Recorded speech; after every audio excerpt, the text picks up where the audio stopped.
یہ بہت پرانے ساتھی ہیں، اور پھر جب طالبان تحریک کی بنیاد ڈالی گئی تو اس میں بھی ملا برادر ملا عمر کے قریبی ساتھی تھے، یہاں تک کہ رہبری شورا میں بھی ان کے ساتھ رہے، ان کے نائب کے طور پر بھی کام کرتے رہے، پھر ان کی گرفتاری بھی ہوئی، کئی سال تک یہ قید رہے، اور جب دوحہ میں مذاکراتی عمل شروع ہوا تو اس کا یہ سب سے جو ہے نا مؤثر ایک حصہ تھے جو اس میں کردار ادا کر رہے تھے۔ اور اس وقت تمام لوگوں کا یہ خیال تھا کہ جب افغانستان میں حکومت قائم ہوگی طالبان کی تو ان کو کوئی بڑا عہدہ ملے گا، کم از کم وزیر اعظم کے طور پر یہ سامنے آئیں گے۔ لیکن یہاں وہی بات آ جاتی ہے کہ شیخ ہیبت اللہ نے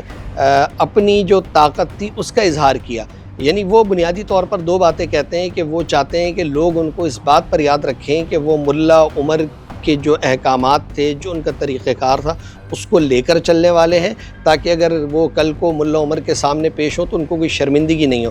دوسرا، وہ اطاعت کے نام پر اپنی جو طاقت ہے اس کو بھرپور طریقے سے منواتے ہیں۔ یہی وجہ ہے کہ ملا برادر جو کہ مذاکرات کار کے طور پر سامنے آئے، ان کا بڑا حصہ تھا،